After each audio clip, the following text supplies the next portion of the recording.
పల్నాడు జిల్లా నర్సరావుపేటలో chit fund మోసం వెలుగు చూసింది. సాయి సాధన చిట్ ఫండ్ బాధితుల సమావేశంలో స్వల్ప ఘర్షణ చోటు చేసుకుంది. చిట్ ఫండ్ యజమాని పుల్లారావు సమావేశానికి రావడంతో వివాదం రేగింది. సమావేశంలో పుల్లారావు బాధితుల లిస్టును తయారు చేసే సమయంలో ఘర్షణ తలెత్తింది. వందలాది మంది బాధితులు తమ గోడు వెళ్లబోసుకున్నారు. పిల్లల చదువులు పెళ్లిళ్ల కోసం దాచుకున్న డబ్బంతా పుల్లారావుకి ఇచ్చామని వాపోయారు. తమకు న్యాయం చేయాలని డిమాండ్ చేస్తున్నారు. మోసగించిన పుల్లారావు ఆస్తులను రేషియో ప్రకారం పంచుకునేలా అండగా ఉంటామని టీడీపీ నేతలు హామీ ఇచ్చారు. తదుపరి కార్యాచరణ కోసం ఎమ్మెల్యే అరవింద్ బాబు దగ్గరికి ర్యాలీగా వెళ్లారు.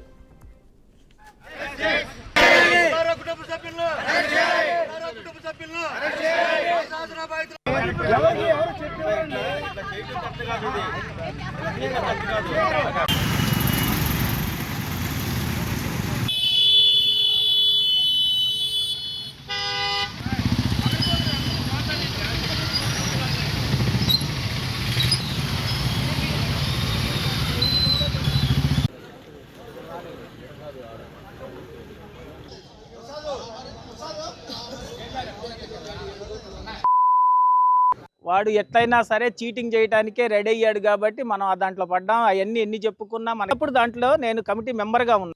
వాడి దగ్గర రూపాయి లేదు అని చెప్పించారు పెద్ద మనుషులందరూ, వాళ్ళ చుట్టాలు వాళ్ళు కూర్చొని. డాక్టర్ గారు ఒకటే చెప్పాడు ఆ రోజు, తాడా తీస్తా లంజా కొడక 3 రోజులు వాడిని అక్కడనే ఉంచాడు.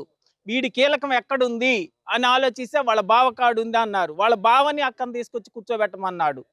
వాళ్ళ బావని కేసు కనుక కట్టారంటే తాట తీస్తానని చెప్పాడు. ఒకటే మాట ఎస్పీ గారి కాడ కూర్చోబెట్టి, వెంకటేశ్వరరావు గారు అప్పుడు ఏఎస్పీ గారు, మీరు కేసు కట్టడానికి లేదు, రిమాండ్లో ఉంచండి, దాని సంగతి తేల్చండి అని చెప్పి వాళ్ళ భావం తీసుకొచ్చి కూర్చోబెట్టిన తర్వాత ఆయన మేము రేత్రి 1:30-2 వరకు ఉండేవాళ్ళం. వాడు ఎట్లయినా సాయి సాధన చిట్ ఫండ్ బాధితులు టీడీపీ కార్యాలయం ఎదుట నిరసనకు దిగారు. బాధితులకు ఎమ్మెల్యే న్యాయం చేయాలంటూ నినాదాలు చేశారు. లేదంటే తమకు ఆత్మహత్య తప్ప మరో దారి లేదని వాపోయారు. ఇక దీనిపై పూర్తి సమాచారం మా ప్రతినిధి వాసు అందిస్తారు. వాసు. రైట్ వెంకటేష్, పల్నాడు జిల్లా నర్సాపేట పట్టణంలో ఘరానా మోసం వెలుగు చూసింది. నర్సాపేట పట్టణంలోని సాయి సాధన చిట్ ఫండ్ ప్రైవేట్ లిమిటెడ్ అధినేత పాలడుగు పుల్లారావు ఎవరైతే ఉన్నారో సుమారు 300 కోట్ల రూపాయలకు పైన ఖాతాదారులను మోసం చేసి కొన్ని రోజుల క్రితమే కుటుంబ సభ్యులతో సహా అజ్ఞాతంలోకి అయితే పారిపోయారు. దీంతో చిట్ ఫండ్ వేసిన పలువురు ఖాతాదారులు చిట్ ఫండ్ ముందుకు వచ్చి కన్నీరు మున్నీరుగా అయితే వెలిపిస్తున్నారు. ఈ సంఘటన నర్సాపేటలో పెను సంచలనంగా అయితే మారింది.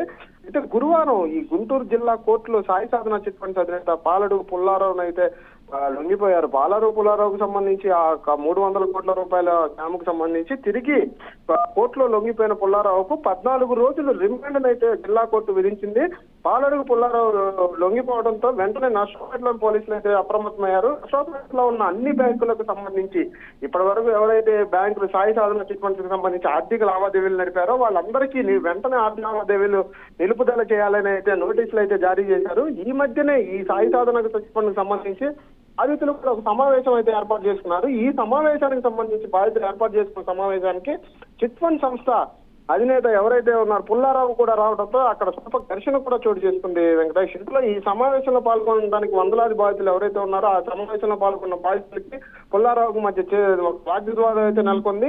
ఎందుకంటే ప్రతి ఒక్కరు తమ పిల్లల పెళ్లిళ్ళ కోసం, చదువుల కోసం, రిటైర్మెంట్ డబ్బులతో భవిష్యత్తు కోసం చిట్ ఫండ్ యజమానికి డబ్బులు ఇచ్చామే తప్ప ఇలా మోసపోవడానికి కాదంటూ అనేక మంది బాధితులు అక్కడైతే ఆవేదన అయితే వ్యక్తం చేశారు. ఏదేమైనా పుల్లారావుకు మాత్రం చిట్ ఫండ్ సంస్థకి ఉన్న ఆస్తులను రేషియో ప్రకారంగా ఎన్ని ఆస్తులు అయితే ఉంటాయి, అటు పుల్లారావు కానీ చిట్ ఫండ్ సంస్థకి సంబంధించిన అధినేతకు కానీ ఉన్న ప్రతి ఒక్క ఆస్తికి రేషియో ప్రకారంగానే అందరికీ పంచుతామని చెప్పి ఆ మీటింగ్ లో, ఆ సమావేశంలో అయితే టీడీపీ నాయకులు అయితే ఒక తీర్మానం అయితే చేసుకున్నారు. ఈ నేపథ్యంలోనే తాజాగా ఈ రోజు సాయి సాధన చిట్ ఫండ్ బాధితులు టీడీపీ కార్యాలయం అయితే నిరసనకు అయితే దిగారు. బాధితులకు ఇప్పటి వరకు ఎటువంటి న్యాయం అయితే జరగలేదు, ఖచ్చితంగా న్యాయం చేస్తా అని తీరుతానని టీడీపీ నాయకులు అయితే హామీ ఇచ్చారు. కాబట్టి టీడీపీ కార్యాలయం ఎదుట నిరసన దిగారు. బాధితులకు ఎమ్మెల్యే న్యాయం చేయాలని అక్కడ నినాదాలు చేస్తూ నిరసన అయితే తెలిపారు. వెంకటేష్.